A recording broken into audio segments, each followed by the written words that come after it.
Hello po sa inyong lahat mga ka-crypto. Ako po si Pinoy Crypto Trader at sa video na ito ay atin pong pag-uusapan ang aking technical analysis dito po kay Bonk ngayon pong July 3 taong 2024. Pero quick update lamang po tayo rito kaya diretso na po tayo sa pagte-technical analysis sa kanyang daily chart time frame na ito.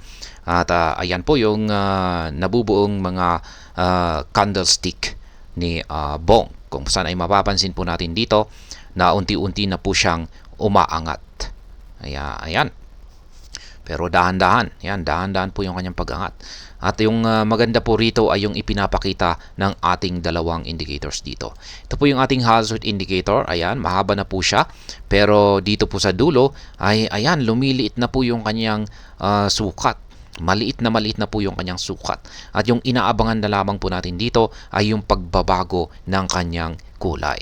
Kaya kung pag nagkulay green po yung kulay nito, ay sinyalis po ito na bullish na ang may control sa market ni Bonk. Kaya ayan, napakaaga po yatang ang pagbangon or ang recovery ni Bonk as compared sa mga ibang top meme coins natin.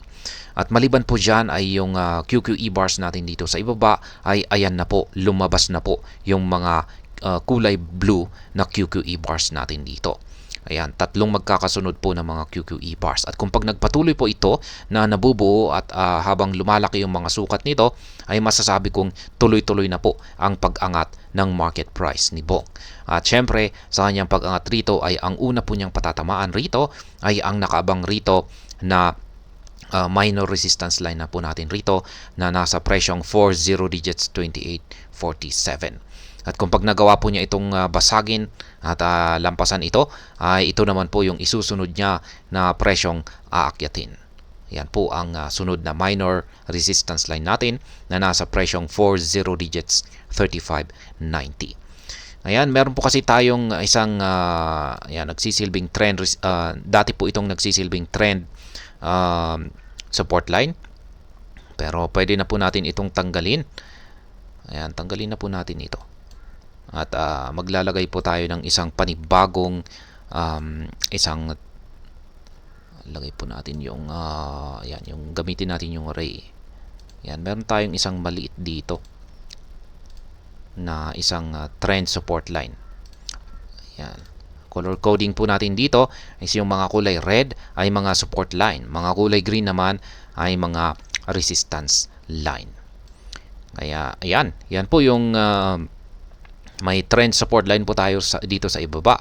At sa tingin ko ay ayan, sa kada pag-angat po ni Bonk ay sa tingin ko ay siya ay hihinga dito sa trend support line natin dito. Kaya posible po siyang sa mga paparating na araw, posible po siyang bumagsak dito sa trend support line natin dito. Tatalbog po siya rito at magpapatuloy siya ulit sa kanyang pag-angat sa presyo. Katulad po ng nangyari rito. Ayan, umangat po siya. Ayan, bumagsak siya para huminga at nagpatuloy po siya sa kanyang pag-angat sa presyo. At base sa aking analysis ay mukhang yan po ang mangyayari sa mga paparating na araw kung saan ay posible po siyang bumagsak, tatalbog po siya rito at magpapatuloy po siya sa kanyang pag-angat sa presyo. Ayan. Pero kung sakaling nabasag po yung trend support line natin dito ay posible po siyang bumagsak hanggang dito sa nakaabang na minor support line natin na 40 digits 21.42. Yan. Para sa mga hindi po nakabili dyan, ay pagkakataon po ninyo yan para makapag-set or makabili sa support line na ito. Sapagkat ako ay nakabili na po ako rito, ayan, sa support line na ito noong pang June 18. Ayan, sa mga gustong pumasok at nag-uumpisa pa lamang na pumasok sa pagtitrade dito kay Bonk ay ayan, isa po itong opportunity.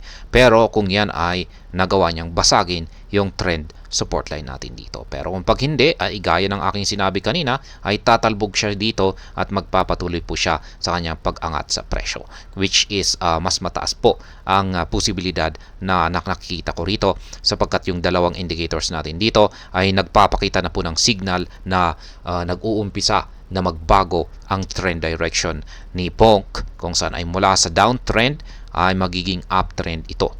Yan, or mula sa kanyang pagkakabagsak ay nag-uumpisa na itong bumangon.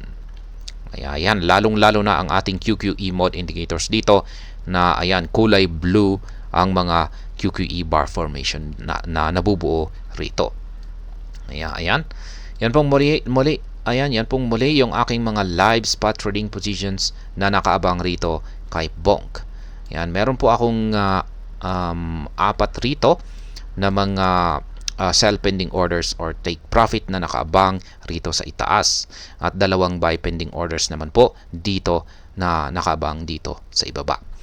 Ayan, nakatapat naman po yan sa mga presyo ng mga resistance at saka support line natin at dyan po nakaset yung aking mga live pending orders dito. At ayan, yung para sa mga bago lamang rito ay yung ginagamit ko pong platform dito ay ang TradingView.